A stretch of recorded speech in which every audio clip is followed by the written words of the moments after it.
Update. A customer bounced a $400 check to my small business and then told me to suck his D when I called him about it. I can't afford small claims.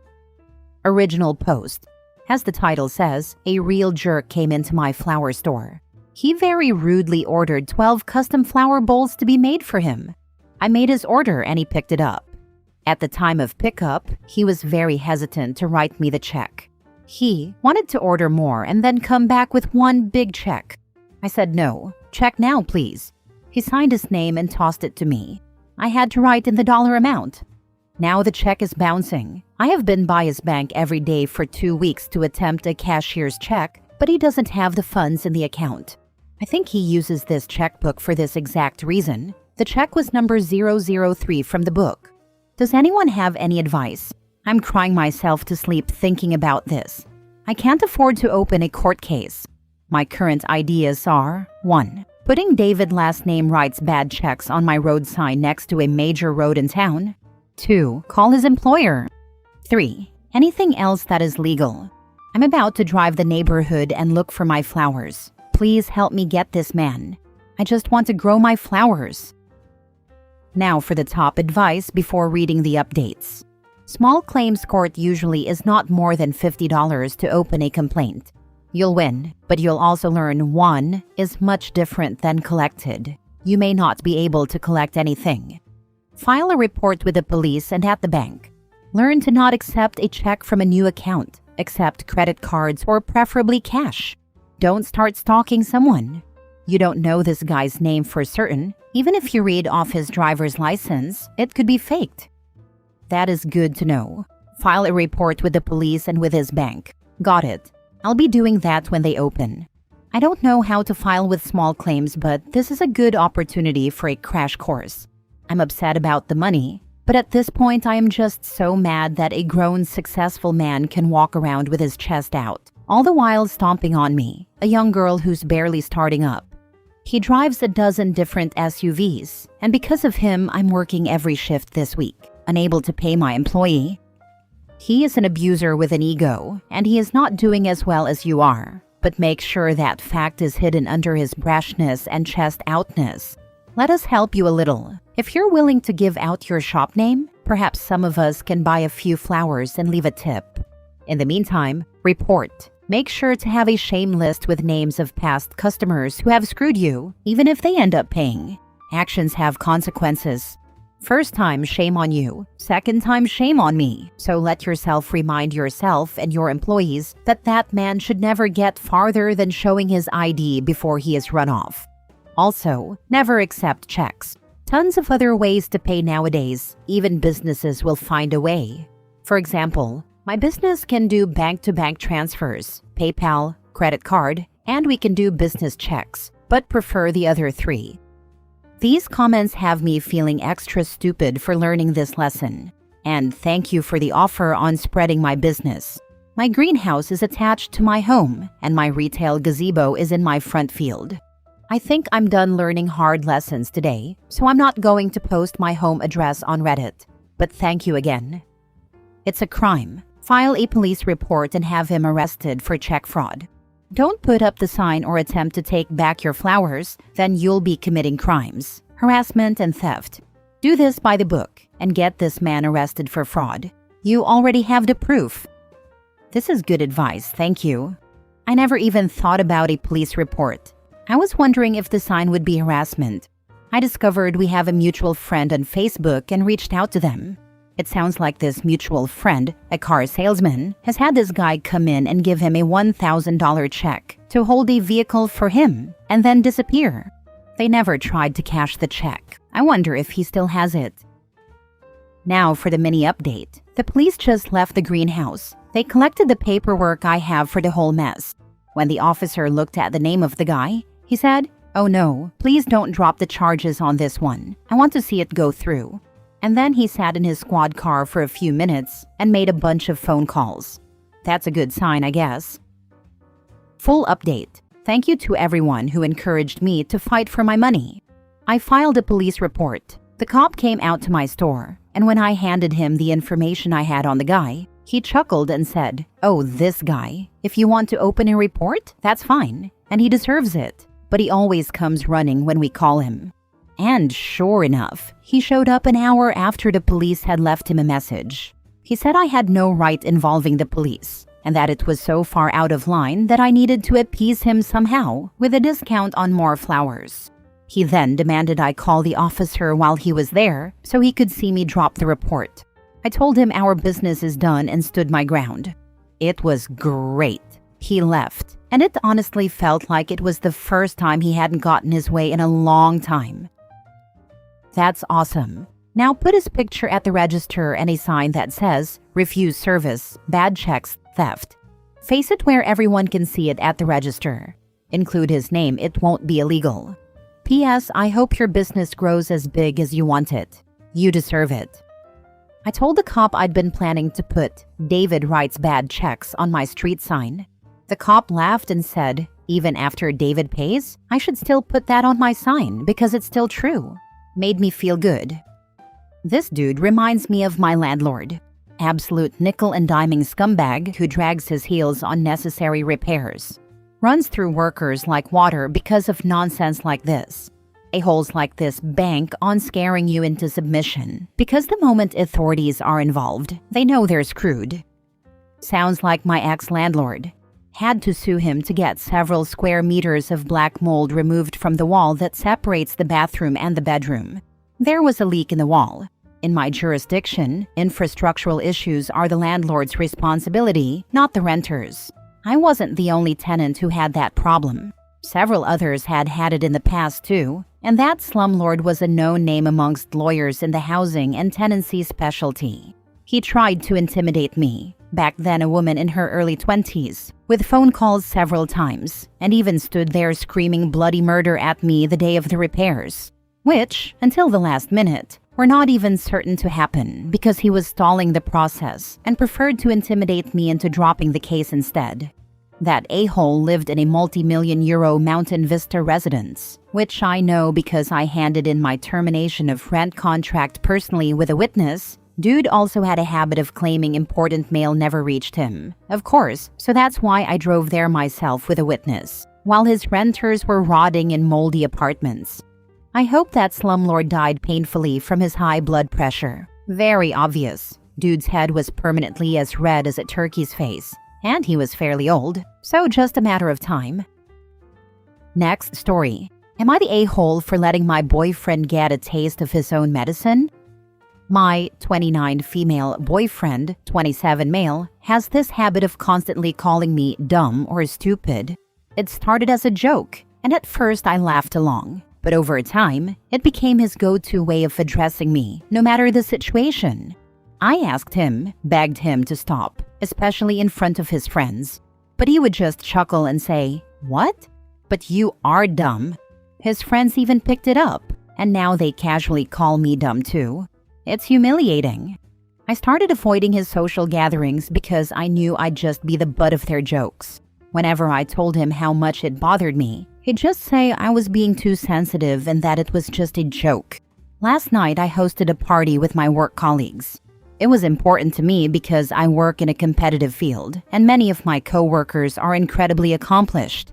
I introduced my boyfriend to everyone, hoping he'd be on his best behavior. But of course, he wasn't. Barely an hour in, he started the dumb comments again. My close work friends are used to me venting about this, but one of my senior colleagues, an incredibly sharp, no-nonsense woman, was clearly unimpressed. She turned to him and said, "Hey, you're a guest here, and you do realize who you're talking to, right? Maybe cut the dumb comments." He just laughed, like he always does. Then later in the evening, I accidentally dropped my drink while reaching for it, and right on cue, he loudly called me dumb again. That's when my senior completely shut him down. You know, everyone in this room has either an advanced degree, multiple certifications, or years of experience in their field, including OP, who's one of the smartest and most competent people I've worked with. The only person here without those credentials is you. So if we're talking about intelligence, you're the least qualified person to judge. Dead silence. For the first time ever, my boyfriend had nothing to say. He went completely red and barely spoke for the rest of the night. When we got home, he was livid.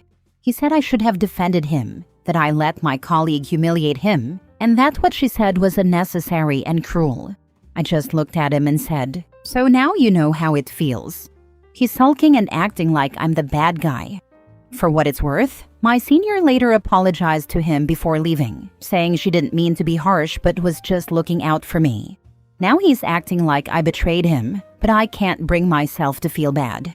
After years of him publicly embarrassing me, wasn't it fair for him to finally experience what he put me through? Am I the a-hole? Not the a-hole. Are you sure you want to be with this person who clearly demeans you regularly, is emotionally abusive, something your very tremendously awesome colleague caught onto immediately? Your senior rocks and is wonderful. I hope she is your mentor. Right? She saw in one night what I've been dealing with for years. It really put things into perspective for me. It's got me thinking, why have I put up with this for so long? She's not technically my mentor, but I definitely see her as someone to learn from though. It's sad that he's sulking instead of reflecting on his behavior. You deserve a partner who lifts you up. Sounds like he's never felt empathy, so why would he start now? Hopefully OP moves on from this lost cause. Not the a-hole for what happened, he more than deserved that. But you're the a-hole to yourself for being with someone like him. You deserve better. Yeah, I guess this is the wake-up call I didn't expect but I needed. I'm done putting up with his nonsense. The only time you should put up with being treated with disdain in a relationship is when you have a cat. Next story. Am I the a-hole for not showing up for a shift I was scheduled? My coworker, who is sick every other week and needs her shifts covered or switched around often, texted the work chat the other day that she was sick, yet again, and asked to switch. She also complains about not getting enough hours even though she calls out.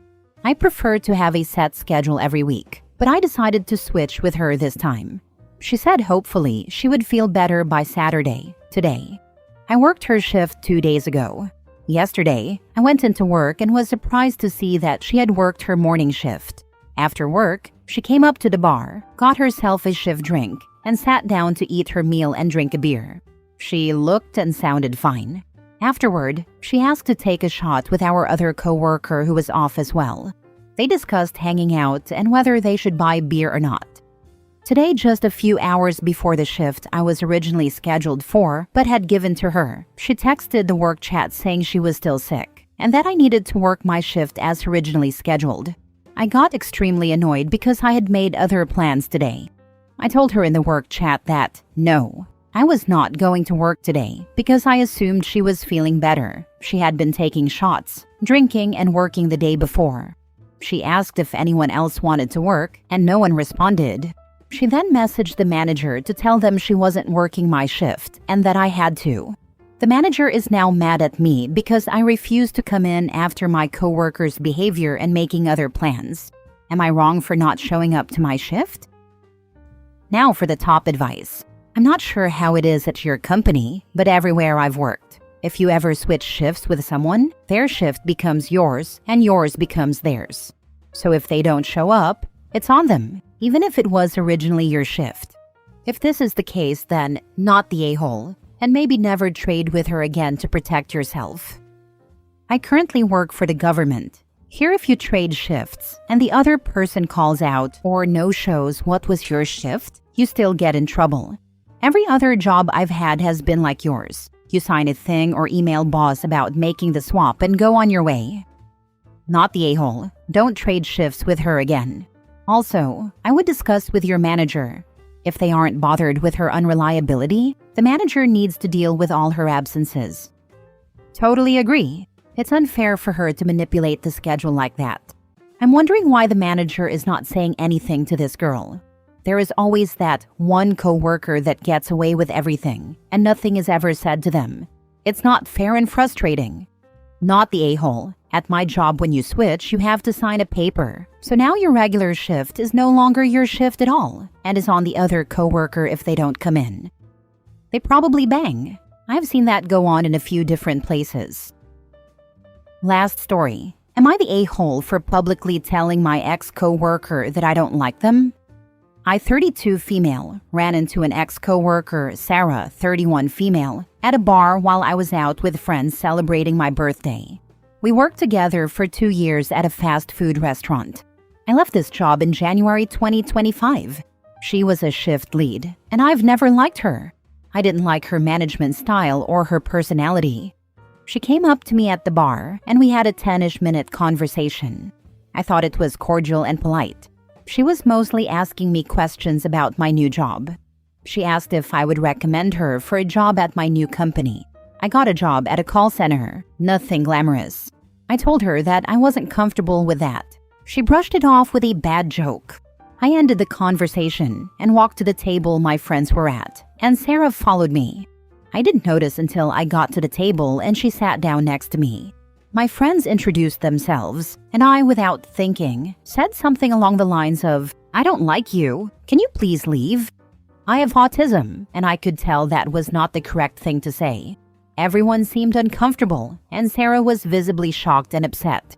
My friends were shocked and confused. They assumed that Sarah was a friend or someone I invited to the table. They had zero context of who Sarah is. Sarah made a scene and told me that I was rude, a bee, and a bunch of other things. She said that I embarrassed her. She embarrassed herself by following me to my table uninvited. And yes, she knew it was my birthday. I do feel bad and know that I could have formulated a more polite response. But she's a former coworker, and an unpleasant one. I have many stories about her, but the worst examples are that she made jokes about my autism and deafness multiple times. She is fake nice, and her friendship style is bullying people. She has a really icky vibe. I don't know what Sarah wanted from me. I wasn't going to hang out with her, especially not on my birthday. So, am I the a-hole for telling her bluntly that I don't like her? Not the a-hole. Some people apparently need straight-up bluntness even if it is rude. She is one of them. You told her you weren't comfortable recommending her for a position where you are now. She brushed it off with a joke. You ended the conversation. She followed you to the table. She needed blunt. Exactly. I'm sure there are many people reading this post saying, "Damn, I wish I could be that blunt." There is a time and a place for it, and this was it. Also, with autism, it's easy for manipulative people to hijack that tendency to question your actions whenever anyone gets upset. You do the right thing, and then they act all offended, hoping to get you to waffle. If you suspect this may be happening, seeking independent opinions, like you're doing right now, is vital. Well done all around, OP. Wish I had the guts to be that clear and to the point. People like Sarah rely on everyone being too polite to call her out.